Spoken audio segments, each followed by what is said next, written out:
আমরা ব্যক্তিগত আক্রমণ না করি, আমরা ব্যক্তিগত আক্রমণ না করি। আপনার বাপ মা যদি আপনি সৎ সন্তান হয়ে থাকেন প্রমাণ করেন আমি জনগণের কোনো মালিকানা আছি। আমরা ব্যক্তিগত আক্রমণ না করি, আমরা ব্যক্তিগত আক্রমণ না করি। আপনি জনগণ দখল করেছেন কি করেন নাই প্রমাণ দিব? এলাও করবেন আমাকে? আপনি না আপনার থেকে আরো বড় বড় যত লোক নিয়ে আসেন আপনি প্রমাণ করবেন আমি 1% মালিকানা আছি, আমি 1% মালিকানা আছি। আমি আপনি যদি আমাকে সুযোগ দেন বলবো আমি। আপনি শুনেন, আপনাকে আমি যত সুযোগই দিই আপনি শুধু মিথ্যাচার করবেন। আপনি বলছেন না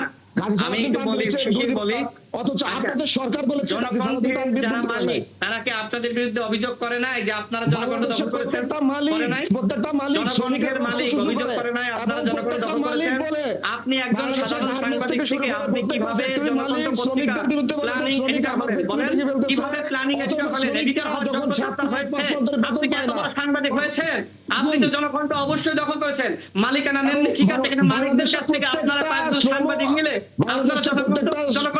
শ্রমিক আন্দোলনে মালিক বলে যে আমার প্রতিষ্ঠান দখল করছে, ভাঙচুর করছে। কারণ মালিক তার শ্রমিকদের বেতন না দিয়ে, সুযোগ সুবিধা না দিয়ে, টাকা মেরে দিয়ে ধান্দা।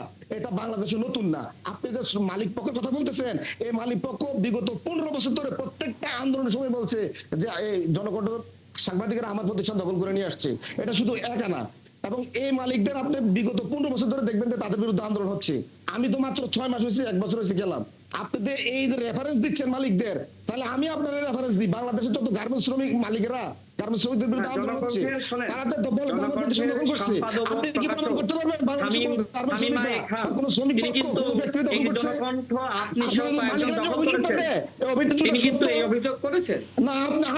আপনি অভিযোগ, আপনি নিজে তো একটা মিথ্যাচার করছেন। আপনি এখন বলছেন অভিযোগ, আবার বলতেছেন দখল করছে। মালিকের অভিযোগ নাকি এটা সত্যতা? আপনি যে পত্রিকার সাংবাদিক ছিলেন, জনগণের মালিকের অভিযোগ প্রকাশ করেছে যে আপনি নাকি জনগণ সত্যতা? দখল করেছেন, এমনকি মালিক পক্ষকে আপনারা অমানচিত করেছেন। আপনি কি এটা কি অভিযোগ না সত্যতা? আমার বলেন। আপনার বাংলাদেশে আইন নাই, আদালত নাই। যদি কোন সাংবাদিকের বেতন না দিয়ে থাকে বাংলাদেশের শ্রমিকেরা, বাংলাদেশের শ্রমিকেরা সাংবাদিকেরা রাস্তায় দাঁড়াতে পারবে না। আপনি যদি জনগণকে দখল না করেন, সাধারণ একজন সাংবাদিক থেকে আপনি কি প্ল্যানিং এডিটর হতে পারেন? যে যোগ্যতা দরকার ছিল সেই যোগ্যতা কি আপনি অর্জন করেছেন? বলেন আমাকে। আপনি তো আমার শুনুন, আমি আপনাকে বলি যোগ্যতার অযোগ্যতার কথা যদি বলেন, আমি সাংবাদিকতার উপরে অনার্স মাস্টার্স করা, আমি বাংলাদেশে ভালো ভালো মিডিয়া জব করেছি। এখন আপনি আবার বলেন আপনার মতো রাশেদ খান কি আমার যোগ্যতা সার্টিফিকেট আপনার থেকে নিতে হবে? না, সার্টিফিকেট আপনি দেন। আপনি কোন যোগ্যতা সম্পন্ন লোক হয়েছেন ভাই? আপনি মানুষের যোগ্যতা নিয়ে কথা বলেন। আপনি আপনার একটা যোগ্যতা বলেন। আপনি বলেন সোশ্যাল মিডিয়া মিথ্যাচার ছাড়া এবং বিএনপির সিনিয়র নেতাদের গেটু পুত্রের ভূমিকা পালন করা ছাড়া আপনার কি যোগ্যতা আছে এটা বলেন। আপনি তো বিএনপির সিনিয়র নেতাদের গেটু পুত্র, এবং আপনি তো হচ্ছে যে কোনো আন্দোলন হতো আপনি আন্দোলন বিক্রি করে দিতেন সরকারি এজেন্সির কাছে, এবং আপনার ইতিহাস হচ্ছে এজেন্সির কাছে আন্দোলন বিক্রি করে দেয়া।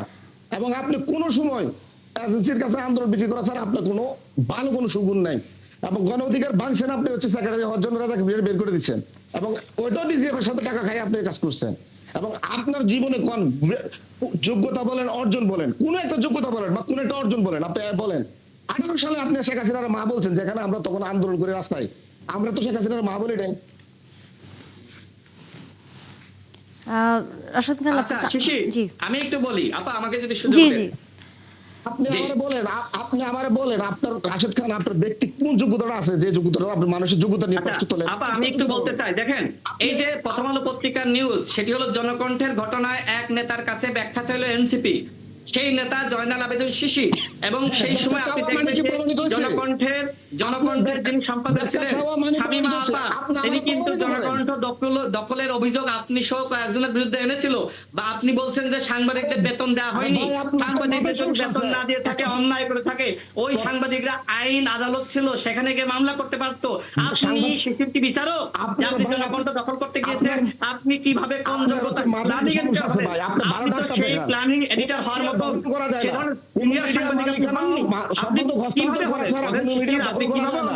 আপনি অবশ্যই জনকণ্ঠ দখল করেছেন, এইভাবে মাপ করে আপনারা বিভিন্ন প্রতিষ্ঠান দখল করেছেন। এইটা কি সংস্কার রাজনীতি? এই রাজনীতির জন্যই কি এত মানুষ জীবন দিল? আপনি ভালো একজন ডাক্তার দেখান, কোন প্রতিষ্ঠান দখল করে না, কোন সাংবাদিকরা কোন আপনার ভালো ডাক্তার দেখান দরকার, এবং আপনার ডাক্তার খরচ আমি দিব। প্রথম আলো পত্রিকার নিউজটা না, এইটা যে আপনার এনসিপি ডাক্তার আপনাকে কারণ দর্শায় নোটিশ দিয়েছিল, আপনি জানতেন? এনসিপি প্রমাণ করছে, এনসিপি প্রমাণ করছে যে আমি এটা দখল করছি। এনসিপি না, পৃথিবীর কোন আইনবিদ, কেন দিল এটা? এনসিপি তাহলে এই নোটিশটা কেন দিল? কেন দিল এটা এনসিপি? কেন দিল? এখানে শ্রমিক আন্দোলন করতে গেলে শ্রমিকরা মালিক পক্ষকে অবরোধ করবে, মালিকের কারখানা ঘেরাও করবে, এবং মালিককে বাধ্য করবে টাকা দেওয়ার জন্য, শ্রমিকদের পাওনা বুঝিয়ে দেওয়ার জন্য। এটাই শ্রমিক আন্দোলন।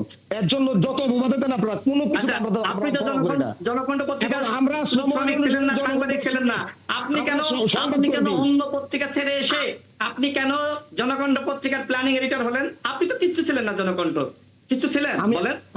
আমি আপনাকে বলি, শুনেন, আপনার মতন এরকম অসুস্থ লোক যারা শ্রম আইন বোঝেন না, আমি যে কোনো প্রাইভেট প্রতিষ্ঠানে আমি আপনি সুস্থ লোক? আপনি অসুস্থ লোক, আমি নিশ্চিত।